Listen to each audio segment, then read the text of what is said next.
जय श्री कृष्णा दोस्तों।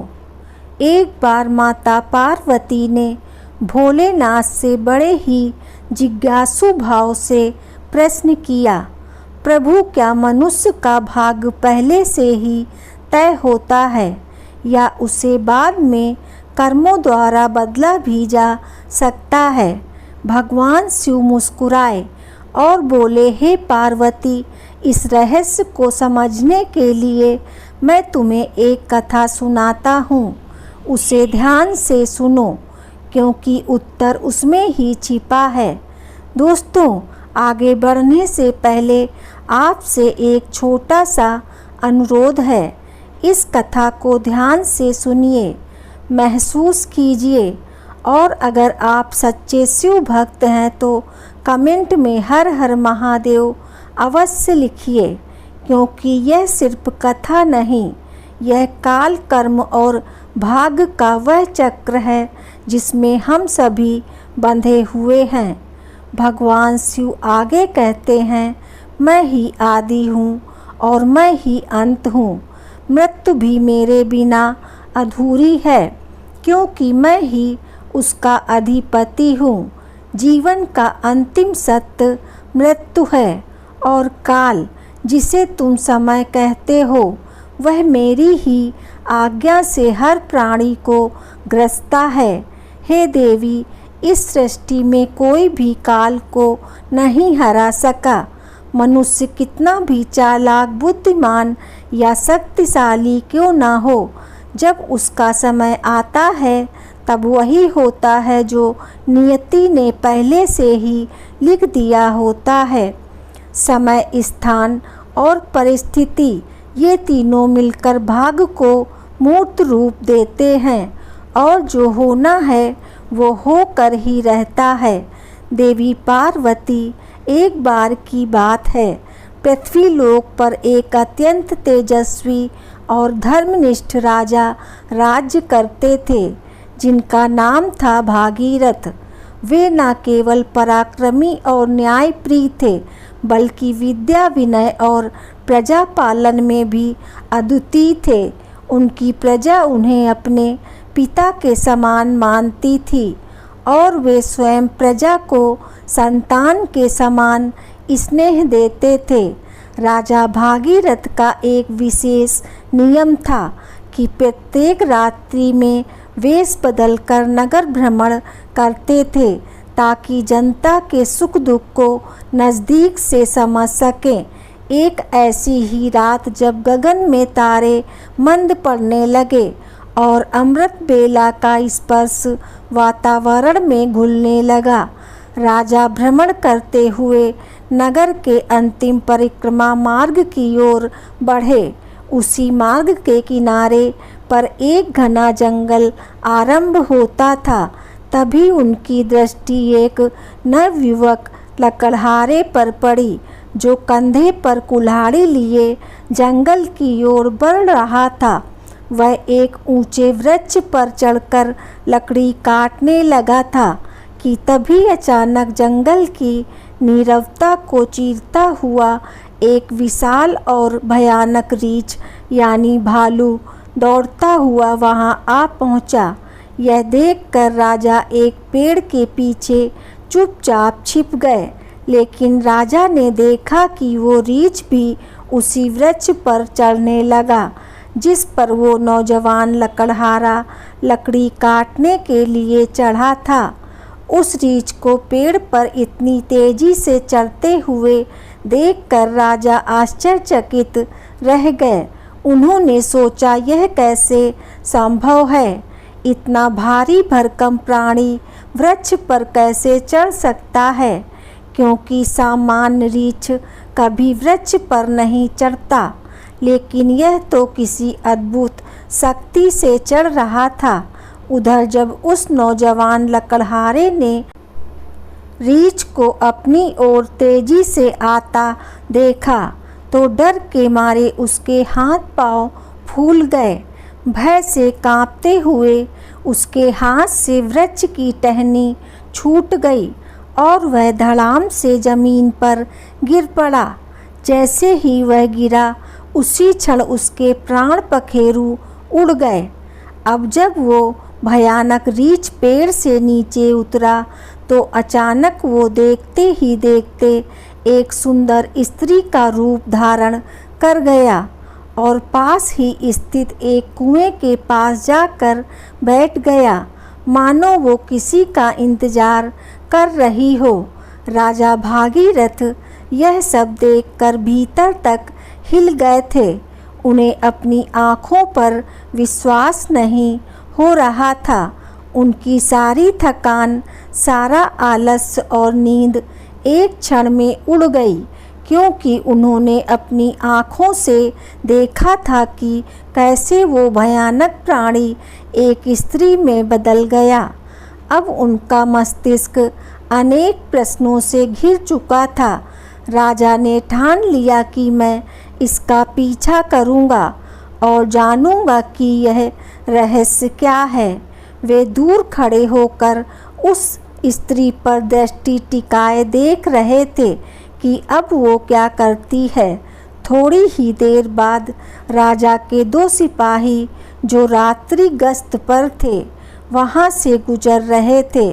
संयोग की बात यह थी कि वे दोनों सगे भाई थे।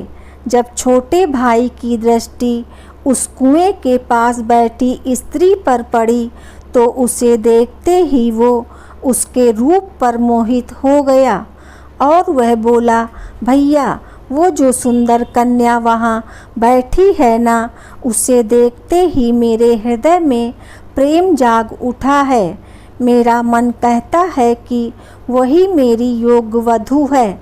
मैं उसी से विवाह करना चाहता हूँ। बड़े भाई ने जब उसकी बात सुनी तो उसने भी कन्या की ओर देखा और वह भी उसी क्षण उसके सौंदर्य पर मोहित हो गया। और बड़ा भाई भी बोला, अरे छोटे बड़े भाई के होते हुए तू कैसे विवाह कर सकता है? मैं तुझसे बड़ा हूँ और मुझे भी उससे प्रेम हो गया है, इसलिए विवाह तो मैं ही करूँगा। तब छोटा भाई बोला, भैया लेकिन पहले मैंने उसे देखा है, इसलिए विवाह का अधिकार मेरा है। अब दोनों भाई आपस में विवाद करने लगे। तभी बड़े भाई ने समझदारी दिखाते हुए कहा, हम व्यर्थ ही झगड़ रहे हैं, क्यों न हम इस कन्या से ही पूछ लें कि वो हम दोनों में से किसे पसंद करती है।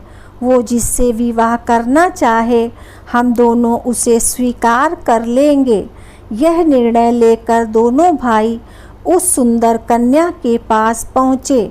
बड़े भाई ने पूछा, हे सुंदरी, आप कौन हैं और यहाँ क्या कर रही हैं? तब उनके पूछने पर वो स्त्री मधुर स्वर में बोली, मेरा नाम रूपा है। मैं पास ही के गांव में रहती हूँ। मैं अपने पति की तलाश में इस जंगल में भटक रही हूँ।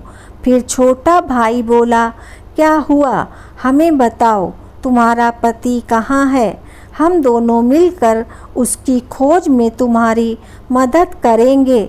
तब रूपा ने हल्की सी मुस्कान के साथ शर्माते हुए कहा, अरे नहीं, अभी तो मैं कुंवारी हूँ।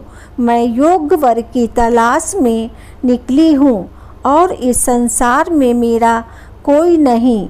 एक माँ थी, वह भी कुछ दिनों पहले चल बसी। इस पर छोटा भाई उत्साहित होकर बोला, वाह कितना सुंदर संयोग है। हम दोनों भाई भी अविवाहित हैं। यदि तुम चाहो तो हम दोनों में से किसी एक से विवाह कर सकती हो। तब मुस्कुराते हुए उस लड़की ने कहा, मुझे तो आप दोनों ही पसंद हैं। आप ही तय कर लो कि मैं किसके साथ विवाह करूं। तब बड़े भाई ने कहा, हम दोनों भी इसी उलझन के साथ तुम्हारे पास आए हैं, अब क्या करें? तब लड़की बोली, तो ठीक है, इसका निर्णय मैं ही कर देती हूँ। मैं तुम दोनों में से एक से विवाह करूँगी, लेकिन मेरी एक शर्त है। दोनों भाई एक साथ बोले, बोलो हमें क्या करना है। तब वो कुंवारी लड़की बोली, तुम दोनों में से जो भी अधिक बहादुर और शक्तिशाली होगा मैं उसी से विवाह करूंगी। इतना सुनते ही दोनों भाई स्वयं को एक दूसरे से श्रेष्ठ और बलवान सिद्ध करने की इच्छा से आपस में युद्ध करने लगे। लड़ते लड़ते उन्होंने अपनी तलवारें निकाल ली और फिर छोटे भाई ने बड़े भाई के पेट में तलवार घुसा दी और वहीं बड़े भाई ने भी पलटवार करते हुए छोटे भाई का गला काट दिया। इस प्रकार तड़प तड़प कर दोनों भाइयों ने अपने ही हाथों से प्राण गंवा दिए। तभी वह लड़की जोर से हंसने लगी और वहां से उठकर घने जंगल की ओर चल दी। वहीं दूसरी ओर राजा को एक और गहरा सदमा लगा। उन्होंने सोचा, इस स्त्री ने क्या कर दिया, यह तो कोई छलावा थी। अब यह आगे क्या करेगी, मुझे देखना चाहिए। ऐसा सोचकर राजा भी कुछ दूरी बनाकर गुप्त रूप से उसके पीछे चल दिए। मित्रों, अब सूर्य भगवान पूरी तरह उदय हो चुके थे, किंतु राजा भागीरथ एक रीछ के वृक्ष पर चढ़ने और फिर एक सुंदर कन्या के रूप में बदल जाने की विचित्र घटना को अपनी आँखों से देखकर भीतर तक हिल चुके थे। अब उन्हें न भूख का ध्यान था, न प्यास का, न ही राजपाट का। उन्हें तो केवल उस रहस्यमयी लड़की के विषय में जानने की तीव्र जिज्ञासा थी। राजा उस सुंदर स्त्री का पीछा करते हुए सावधानी पूर्वक लगभग 2 कोस दूर तक आ गए। अब आगे जो हुआ उसने राजा के आश्चर्य की सभी सीमाएं तोड़ दी, क्योंकि देखते ही देखते वही स्त्री अब फिर अपना रूप बदलकर एक जहरीले नाग में बदल गई और वो नाग बहुत तेजी से रेंगता हुआ आगे बढ़ने लगा। कुछ ही दूर एक नदी बह रही थी। वो नाग नदी किनारे पहुंचा और राजा की आंखों के सामने ही नदी में कूद पड़ा। नदी में एक नाव चल रही थी जिसमें 10 लोग सवार थे। वो नाग उसी नाव की ओर बढ़ा। राजा भागीरथ किनारे खड़े होकर यह सब देख रहे थे। नाग के नाव में कूदते ही उसमें अफरा तफरी मच गई।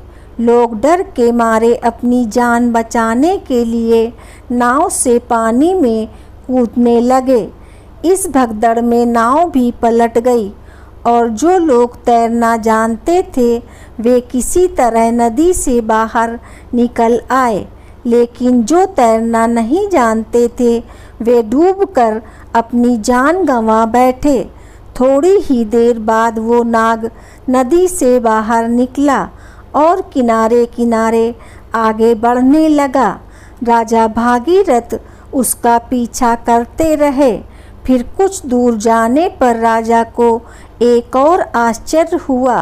वो नाग अब एक बार फिर अपना रूप बदल चुका था।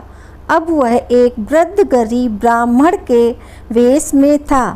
राजा ने सोचा, इस रहस्यमय प्राणी के विषय में जानकारी लेने का यही उचित समय है, क्योंकि इस समय वह एक वृद्ध ब्राह्मण के रूप में था।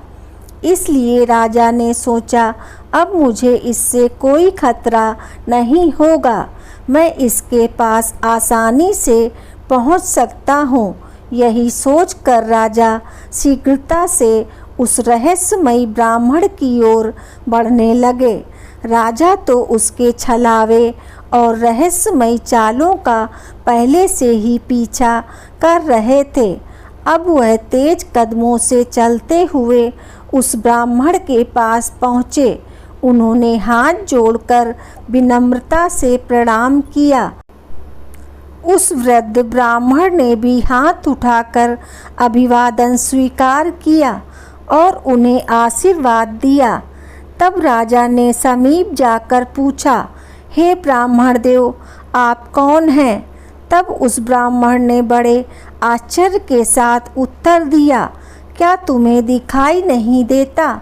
मैं एक ब्राह्मण हूँ और साथ ही एक वैद्य भी। अभी मुझे बहुत शीघ्रता से राजमहल पहुँचना है, क्योंकि वहाँ के राजा संकट में हैं और उन्हें एक कुशल वैद्य की आवश्यकता है। उस ब्राह्मण की बात सुनकर राजा स्तब्ध रह गए। उनका शरीर पसीने से भीग गया। अब उनका धैर्य टूटने लगा। भगवान शिव माता पार्वती से कहते हैं, हे देवी, ऐसा क्यों न हो, क्योंकि हर मनुष्य अपनी मृत्यु से डरता है और जब मृत्यु ही उसके सामने खड़ी होकर उससे बात कर रही हो तो भय तो होगा ही। राजा अब अत्यंत डर चुके थे, किंतु उन्होंने साहस जुटाया और दृढ़ स्वर में बोले, हे विप्र, तो सत्य कहिए, ऐसे झूठ बोलना ब्राह्मण को शोभा नहीं देता। इसके लिए आपको दंड भी मिल सकता है, यहाँ तक कि सूली पर भी चढ़ाया जा सकता है। और हाँ, मैं आपको बताना चाहता हूँ कि यहाँ के राजा मेरे मित्र हैं और वे पूर्णतः स्वस्थ हैं। यह सुनकर ब्राह्मण मंद मुस्कान के साथ बोला, मैं सब जानता हूँ, तुम व्यर्थ मेरा समय नष्ट कर रहे हो। मैं जो भी हूँ उससे तुम्हें क्या लेना देना, तुम अपने काम से काम रखो।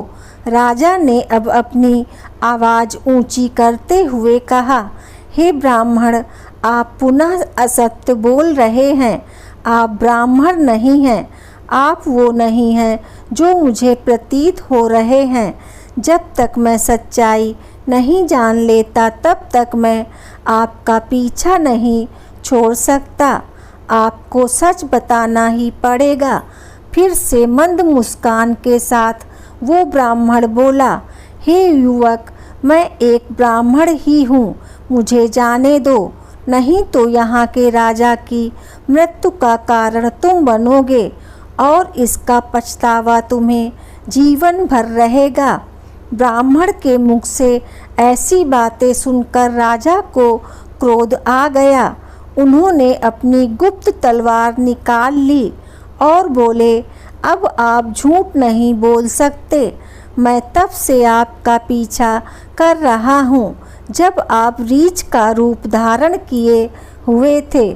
आपने उस युवक लकड़हारे को मार डाला, फिर एक सुंदर स्त्री बनकर दो सिपाही भाइयों को एक दूसरे के हाथों मरवा दिया। फिर आप विषैला नाग बनकर नदी में कूदे और उस नाव पर चढ़ गए जिसमें कई यात्री सवार थे। आपकी दहशत के कारण भगदड़ मची, नाव पलट गई। जो तैरना जानते थे वे तो बच निकले, लेकिन बाकी सभी डूबकर मर गए। और अब आप वृद्ध ब्राह्मण का रूप धारण करके नई चाल चल रहे हैं। इसलिए हे ब्राह्मण, अब सत्य कहो, तुम कौन हो? राजा की तीखी बातें और तलवार की नोक देखकर भी वो ब्राह्मण शांत रहा और बोला, हे युवक, यदि मैं न बताऊं तो तुम क्या कर लोगे? राजा ने तलवार को उसके और निकट कर लिया और बोले, अब तुम परिणाम भुगतने के लिए तैयार हो जाओ, क्योंकि अब तुम कई लोगों की हत्या करने के दोषी हो। इसलिए तुम्हें राज दरबार में प्रस्तुत कर सूली पर चढ़ाया जाएगा। तुम नहीं जानते कि यह सम्राट भागीरथ का राज्य है, जो एक न्यायप्रिय और प्रजावत्सल राजा हैं। तुम यहाँ से जीवित वापस नहीं जा सकते। इसलिए तुम्हारी भलाई इसी में है कि अपने असली रूप में आओ और अपनी सच्चाई मुझे बताओ। भगवान शिव कहते हैं, हे देवी पार्वती, राजा की ऐसी बातों को सुनकर वो वृद्ध ब्राह्मण जोर जोर से ठहाके लगाकर हंसने लगा और बोला, हे राजन, मैं जानता हूँ कि यह नगरी सम्राट भागीरथ की है, जो एक महान प्रतापी और धर्मनिष्ठ राजा हैं। और मैं यह भी जानता हूँ कि वह तुम ही हो, विश्वविख्यात सम्राट भागीरथ। किंतु अब तुम भी एक बात जान लो, तुम मुझे नहीं मार सकते, बल्कि एक दिन ऐसा आएगा जब मैं ही तुम्हें मरने के लिए विवश कर दूंगा। अब तो राजा के होश ही उड़ गए। ब्राह्मण की इस प्रकार की बात सुनकर राजा भागीरथ के हाथ से तलवार छूटकर नीचे गिर गई। वे हाथ जोड़कर चुप हो गए और मन ही मन सोचने लगे, जिसने इस रूप में भी मुझे पहचान लिया, वो कोई साधारण मानव तो हो ही नहीं सकता। तभी राजा विनम्र होकर बोले, हे ब्राह्मण, अब जब आपने मुझे पहचान ही लिया है तो कृपा करके यह भी बताएं कि आप वास्तव में कौन हैं। तब वो ब्राह्मण बोला, हे राजन, किसी ने सत्य ही कहा है कि संसार में 4 हट सबसे बलवान होते हैं, राजहट, बाल हट, स्त्री हट और योग हट।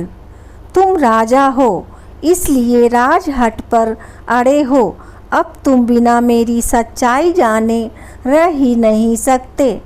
यह भी मैं जानता हूँ, इसलिए अब ध्यान से सुनो, मैं कौन हूँ और मैं तुम्हारी राजधानी में क्यों आया हूँ। तब उस वृद्ध ब्राह्मण ने बताना आरंभ किया और कहा, हे राजन, अब तुम्हें मैं अपनी पहचान बताता हूँ। मेरा नाम काल है।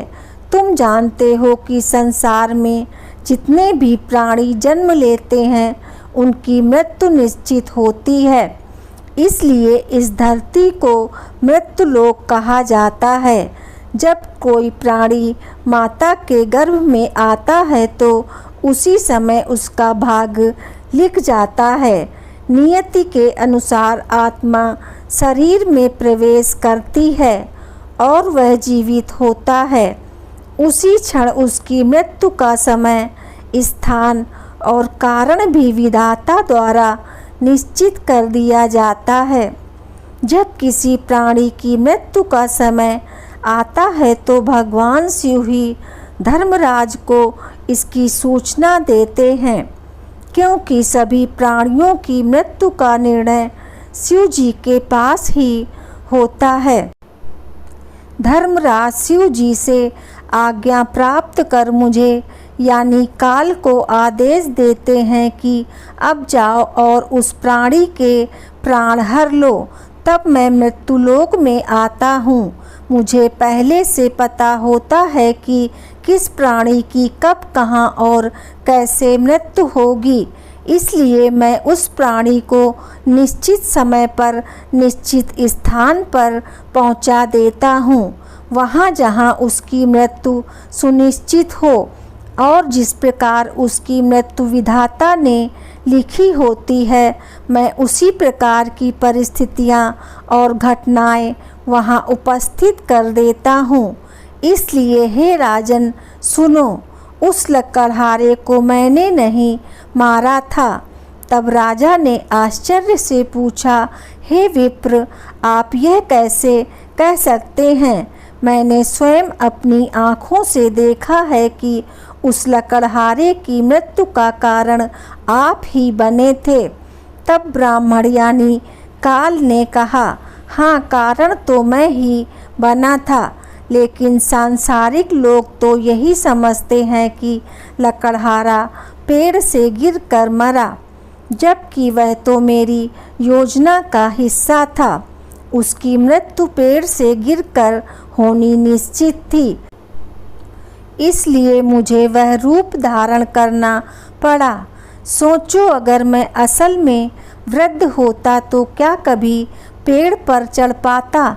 उसी तरह जो सिपाही मरे उनकी मृत्यु एक दूसरे के हाथों होनी तय थी, इसलिए मुझे एक सुंदर स्त्री बनना पड़ा।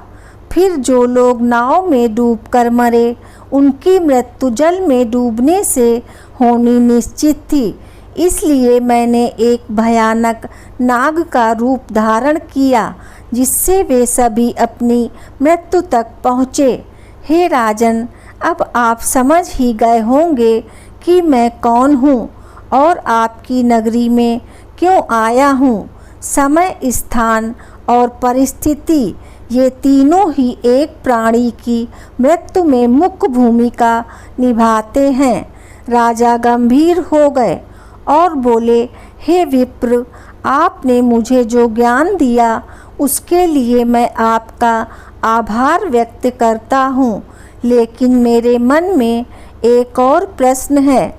आपने थोड़ी देर पहले कहा था कि इस नगर के राजा की मृत्यु होने वाली है, किंतु मैं तो आपके सामने जीवित खड़ा हूँ।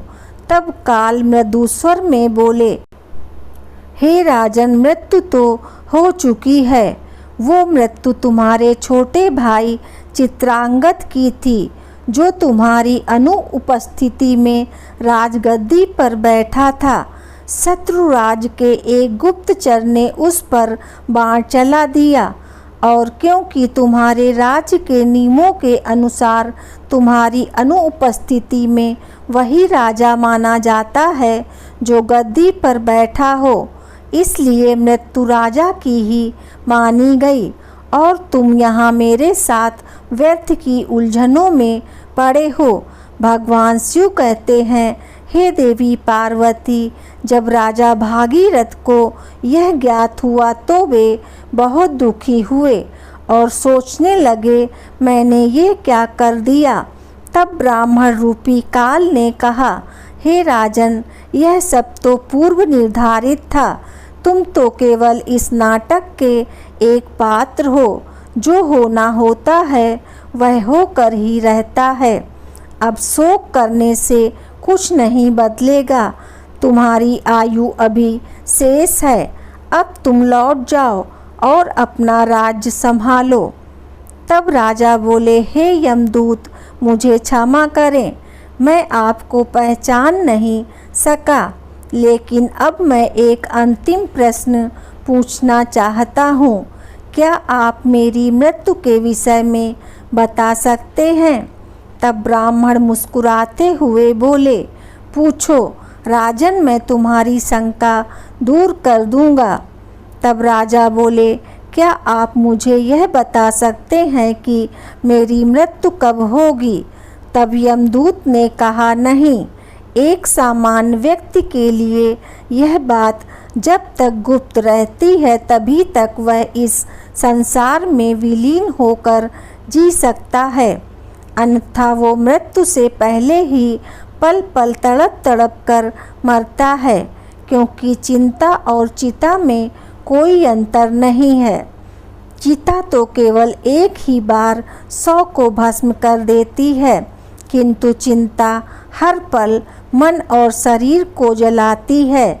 लेकिन राजा के घोर हठ के कारण ब्राह्मण ने कहा, हे राजन, जिस प्रकार से तुमने मेरे साथ रहकर दूसरों की और अपने छोटे भाई की मृत्यु के विषय में सुनकर भी धैर्य नहीं छोड़ा, उससे मुझे प्रतीत होता है कि तुम एक ज्ञानी और धैर्यवान पुरुष हो।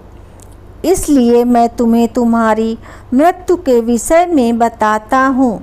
हे राजन, ध्यानपूर्वक सुनो। तुम्हारी मृत्यु आज से ठीक 1 वर्ष बाद सूली पर चढ़ाने से होगी, और विशेषतः यह मृत्यु इसी नगरी के भीतर तुम्हारे अपने राजमहल में ही घटित होगी। तुम इस मृत्यु को प्रसन्नता पूर्वक स्वीकार करना। इतना कहकर वो ब्राह्मण एक चील का रूप धारण कर वहाँ से उड़ गया, और दूसरी ओर राजा अपने महल लौटकर अपने छोटे भाई चित्रांगद का अंतिम संस्कार करते हैं और राज्यकार्य को पुनः व्यवस्थित रूप से संभालने लगते हैं। धीरे धीरे वे यमदूत के साथ हुई सारी घटनाओं को भूलने लगते हैं। इसी तरह 6 महीने बीत जाते हैं। फिर एक रात अचानक राजा घबरा कर नींद से उठ जाते हैं। उन्हें मृत्यु की आहट महसूस होने लगती है। इस पर भगवान शिव कहते हैं, हे देवी, मनुष्य चाहे जितना भी निडर क्यों ना हो, परंतु जब उसे अपनी मृत्यु का पूर्वाभास हो जाए तो वह उससे बचने के लिए कोई ना कोई उपाय अवश्य ही ढूंढ निकालता है। राजा ने भी ऐसा ही किया। अगली सुबह राजा दरबार में अपने मंत्रियों से कहते हैं, हे मंत्रियों, एक भविष्यवाणी के अनुसार आज से ठीक 6 महीने बाद मेरी मृत्यु मेरे ही महल में सूली पर चढ़ाने से होगी। अतः आप लोग कोई ऐसा उपाय खोजें जिससे यह मृत्यु टाली जा सके। कुछ समय बाद एक प्रमुख मंत्री ने सुझाव दिया, महाराज, यदि हम राज्य भर से सभी नुकीली वस्तुओं जैसे सूली, भाले, चाकू, कटार आदि का पूर्णतः बहिष्कार कर दें और उन्हें राजनगर से बाहर निकाल दें तो शायद आपको सूली पर चढ़ाया ही ना जा सके। मंत्री जी की यह सलाह राजा को और अन्य सभासदों को भी पसंद आती है और वे वैसा ही करते हैं। दोस्तों, राजा भागीरथ अब थोड़े शांत हो जाते हैं, किंतु मृत्यु का भय उनके भीतर अब भी जीवित रहता है। इस भय के कारण अब उन्हें नींद नहीं आती और वे मन को बहलाने के लिए नए नए शौक अपनाने लगते हैं। इसी तरह दिन बीतते हैं और वह दिन भी आ जाता है जिसके अगले दिन भविष्यवाणी के अनुसार राजा की मृत्यु होनी थी। अब राजा और भी अधिक व्याकुल हो जाते हैं। उन्हें समझ नहीं आता कि क्या करें। वे सोचते हैं, क्यों ना आज की रात राजमहल से बाहर ही रहा जाए। हो सकता है यदि मैं महल में न रहूं तो भविष्यवाणी झूठी साबित हो जाए। यह सोचकर वे मध्यरात्रि में एक गरीब भिखारी का वेश धारण कर चुपचाप महल से निकल पड़ते हैं और नगर की गलियों में घूमने लगते हैं। अब कई दिनों की नींद न लेने के कारण वे थक जाते हैं। तभी वे एक घर में चुपचाप घुस जाते हैं। वो घर एक दर्जी का था जो राजा और रानी के विशेष वस्त्र सिलने का कार्य करता था। राजा उस घर में चुपचाप एक कोने में जाकर सो गए। अब रात्रि का अंतिम प्रहर बीत रहा था।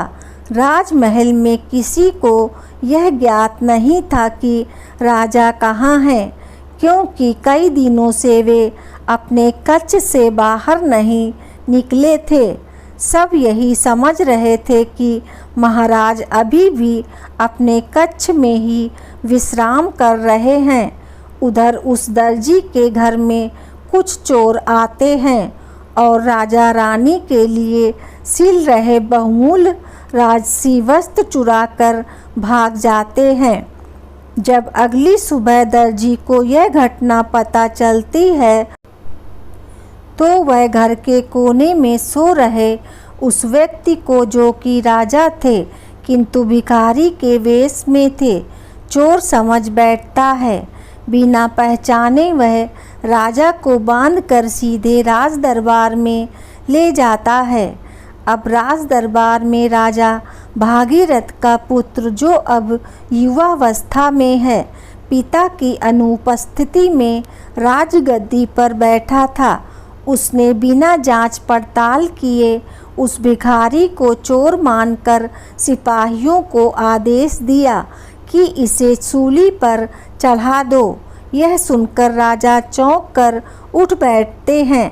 चारों ओर का वातावरण देखकर उन्हें समझ आ जाता है कि वे स्वयं ही अपने पुत्र के द्वारा दिए गए मृत्यु के आदेश में फंस चुके हैं।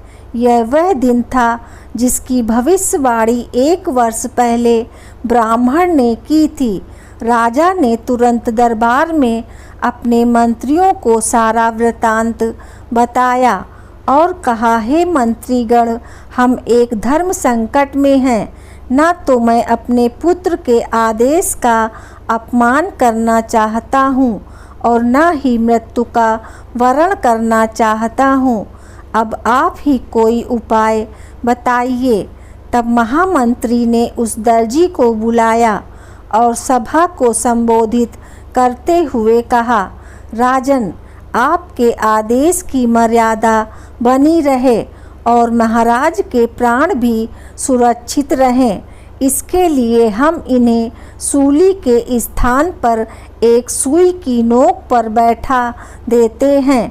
इससे आदेश की पूर्ति भी होगी और किसी की मृत्यु भी नहीं होगी। यह बात सभी को उचित लगी। समय के अनुसार राजा को सुई की नोक पर बैठाया गया, परंतु होनी को कुछ और ही मंजूर था। जैसे ही राजा सुई की नोक पर बैठे, वो सुई उनकी पीठ में चुभ गई।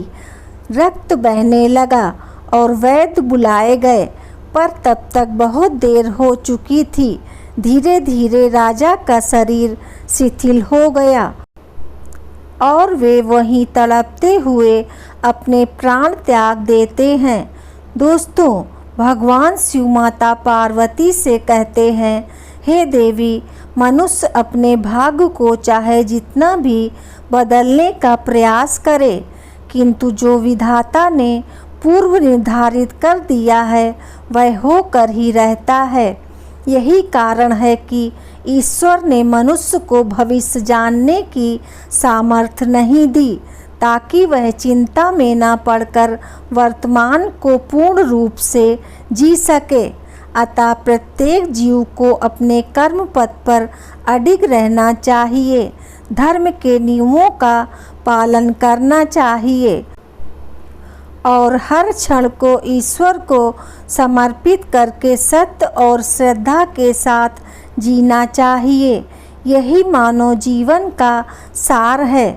दोस्तों, यह थी सम्राट भागीरथ की वह चमत्कारिक और रहस्य से परिपूर्ण कथा, जो हमें यह अमूल्य संदेश देती है कि कोई भी प्रयास, कोई भी उपाय भाग्य को टाल नहीं सकता, क्योंकि जब काल आता है तो वह हर द्वार खोलकर भीतर प्रवेश करता है।